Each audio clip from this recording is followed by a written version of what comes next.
You are all welcome to today's news analysis. This is not noise, this is not rumor, this is serious global politics meeting justice. If you care about Nigeria, if you care about fairness, if you care about what happens to Nnamdi Kanu, then you must listen to the end. Before we go deep, please subscribe to this channel, turn on your notification bell so you don't miss important updates like this. This channel breaks news with sense, not emotion. Now let's begin.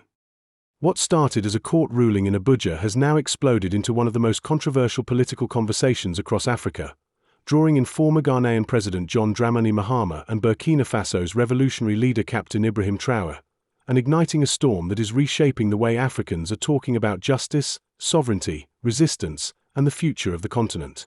The life sentence handed to Nnamdi Kanu, the detained leader of the indigenous people of Biafra, was expected to close a long chapter of legal battles in Nigeria, but instead it has opened a much larger and more dangerous political conversation that now stretches far beyond Nigeria's borders, into the highest levels of African diplomacy. When the Federal High Court in Abuja delivered its judgment, sentencing Kanu to life imprisonment on terrorism-related charges, the courtroom was heavy with emotion. Supporters who had waited for years for his freedom wept openly, while government loyalists praised the ruling as a victory for national security. The judge, in explaining the verdict, insisted that the decision was based strictly on law and evidence, but for millions of people across the southeast and the diaspora, the sentence felt like a political execution, a message to silence dissent and crush the long-standing grievances of a people who feel marginalized within Nigeria's political structure. Within hours, social media across West Africa erupted. Protest messages, emotional videos, and political commentary flooded timelines. In Ghana, Burkina Faso, Cameroon, South Africa, and even in Europe and North America, African communities debated whether Kanu was a criminal or a freedom fighter. The question quickly shifted from what Nigeria's court had done to whether Africa as a whole could continue pretending that such deeply political cases were merely internal affairs. It was in this charged atmosphere that news began to circulate that John Dramani Mahama had met privately with Captain Ibrahim Traoré. Though no official statement was released, the story spread rapidly through regional news channels, YouTube commentators, and political analysts, with claims that the two leaders discussed the implications of Kanu's life sentence and the wider meaning of the ruling for African unity and justice. For many, this alleged meeting symbolized something far bigger than two men talking. It represented a new kind of African political defiance, one that questions inherited systems and demands a continental voice. Mahama is no stranger to political storms. As a former president who returned to power on promises of reform and human rights, he has positioned himself as a leader who believes Africa must solve African problems through dialogue, not silence. His supporters argue that he understands the dangers of leaving sensitive political grievances to fester behind prison walls.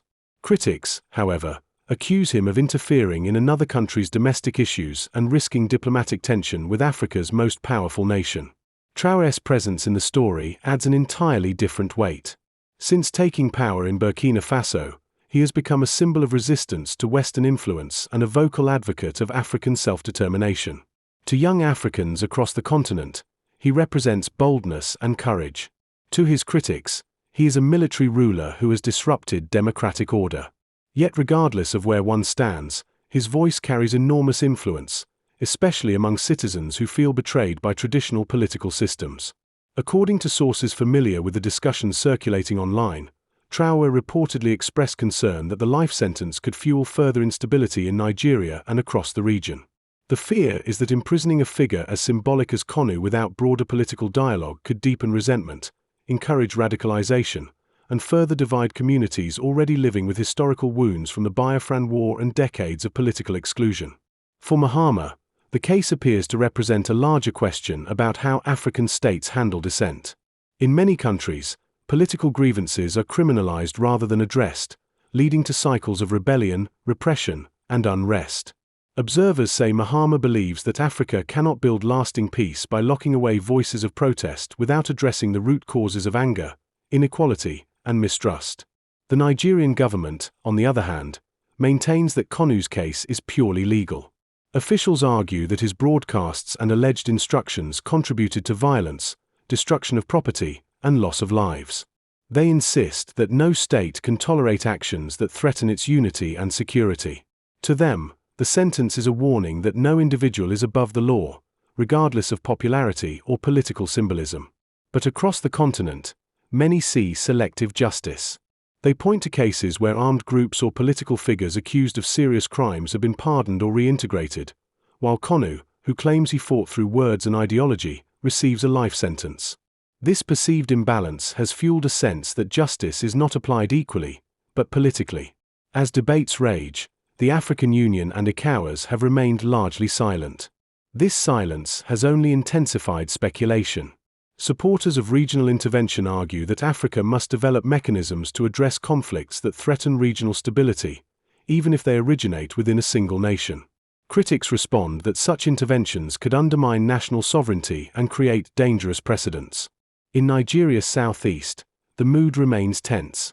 Markets open cautiously, security checkpoints are heightened, and communities are divided between those who fear further unrest and those who believe silence is no longer an option.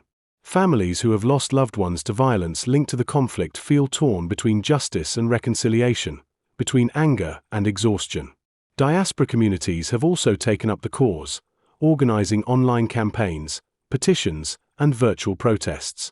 For them, Kanu's imprisonment is not just a Nigerian issue but a symbol of how African voices are often suppressed when they challenge power. They see Mahama and Traoré's alleged involvement as proof that the story has reached a point where Africa must confront its own contradictions. The controversy has also reopened painful historical memories. The Biafran War, which ended over 5 decades ago, remains a sensitive topic. Many believe that its unresolved grievances still shape present realities. Kanu's movement, though controversial, taps into these memories, giving voice to a generation that feels the promises of unity never truly reached them. Within Ghana, Mahama's reported role has sparked heated debate. Some praise him for standing up for justice and Pan-African dialogue. Others worry that such involvement could strain Ghana's relations with Nigeria, a key economic and political partner. In Burkina Faso, Traoré supporters see his stance as consistent with his message of African independence, while critics argue he should focus on his own nation's security challenges. As the story continues to unfold, one thing is clear: this is no longer just about Nnamdi Kanu. It is about how Africa handles dissent, how leaders respond to political grievances, and whether the continent is ready to redefine justice beyond inherited colonial systems. The meeting between Mahama and Traoré, whether formal or symbolic, has become a rallying point for those who believe Africa must speak with one voice when the rights of its people are at stake. It has also become a warning to those who fear that such unity could destabilize already fragile states. Now the question echoes across cities, villages, and digital spaces. Was Kanu's life sentence an act of justice or an act of fear? Are Mahama and Traoré courageous voices for African solidarity, or are they crossing dangerous lines of interference? And most importantly, what does this moment mean for the future of Africa's political freedom? The conversation is far from over, and the next chapter is being written not just in courtrooms and presidential offices, but in the hearts of millions watching, debating, and demanding to be heard. What side are you on?